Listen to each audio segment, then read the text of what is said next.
ప్రతి ఉదయం దేవుని వాగ్దానం అనే కార్యక్రమానికి ప్రేమతో మిమ్మల్ని ఆహ్వానిస్తుంటున్నాను.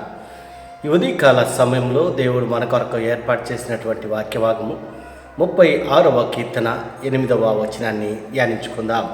36వ కీర్తన 8వ వచనాన్ని ధ్యానించుకుందాం. నీ మందిరము యొక్క సమృద్ధి వలన వారు సంతృప్తి నొందుచున్నారు. క్రీస్తునందు ప్రియమైన దేవుని బిడ్డలారా, ఈ ఉదయకాల సమయంలో పరిశుద్ధాత్మ దేవుడు మనకిస్తున్నటువంటి వాగ్దానము, నీ మందిరము యొక్క సమృద్ధి వలన వారు సంతృప్తి నొందుచున్నారు. ఈ యొక్క వాగ్దానాన్ని దేవుడు మనకును మన కుటుంబాలకును ఆశీర్వాదకరముగాను దీవెనకరముగాను మార్చినగాక. ఈ యొక్క మాటల్లోని ఆత్మీయ సత్యాలను ఆత్మీయ అర్థాలను మనం గ్రహించినట్లయితే దావీదు ఈ యొక్క కీర్తనను రచిస్తూ ఈ యొక్క మాటలను మాట్లాడుతూ ఉంటున్నాడు. నీ మందిరము యొక్క సమృద్ధి వలన వారు సంతృప్తి పొందుతున్నారు అనగా, దేవుని యొక్క మందిరములో నిత్య సంతోషము దొరుకుతూ ఉంటుంది. దేవుని యొక్క సన్నిధిలో నిత్య ఆనందము దొరుకుతూ ఉంటున్నది. ఈ లోకంలో సంతోషము ఉంటుంది, సమాధానము ఉంటుంది, కానీ అశాశ్వతమైనటువంటి సంతోషము, అశాశ్వతమైనటువంటి సమాధానము. కానీ దేవుని యొక్క సన్నిధిలో సంపూర్ణమైనటువంటి సంతోషం. ఎందుకనగా ఆయన సన్నిధిలో నివసించే వారందరూ కూడా ధన్యులు అని దేవుని యొక్క వాక్యంలో మనం చూస్తుంటున్నాం. ఇశ్రాయేలు యొక్క ప్రజలు దేవునిపైన తిరుగుబాటు చేసి దేవుని విసర్జించి మరి దేవుని వైపు నడిపిస్తున్నటువంటి సందర్భము. దేవుడు తన ప్రజలను చెయ్యి విడిచేటువంటి దేవుడు కాదు. ఒకవేళ దేవునికి దూరంగా జీవిస్తూ ఉన్నట్లయితే, దేవునికి విసర్జించి జీవిస్తూ ఉన్నట్లయితే, దేవుడు తిరగా నిన్ను ఆయన యొద్దకు పిలుస్తూ ఉంటున్నాడు. ఆయన సన్నిధికి ఆహ్వానిస్తూ ఉంటున్నాడు. ఆయన సన్నిధిలో నివసిస్తే సమృద్ధికరమైనటువంటి జీవితము ఆశీర్వాదకరంగా ఉంటుందని కీర్తనకారుడు బయలుపరుస్తూ ఉంటున్నాడు. ఆనంద ప్రవాహంలోనిది నీవు వారికి త్రాగించుచున్నావు.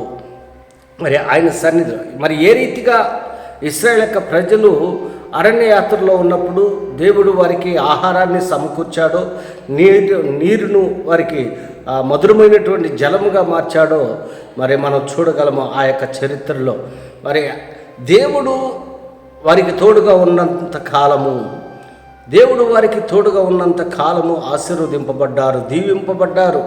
ఎప్పుడైతే దేవునిపైన తిరుగుబాటు చేశారో, దేవుని విసర్జించారో, అనేక రీతిలుగా నాశనమైపోయారు, అనేక రీతిలుగా ఇబ్బందులు పడ్డారు.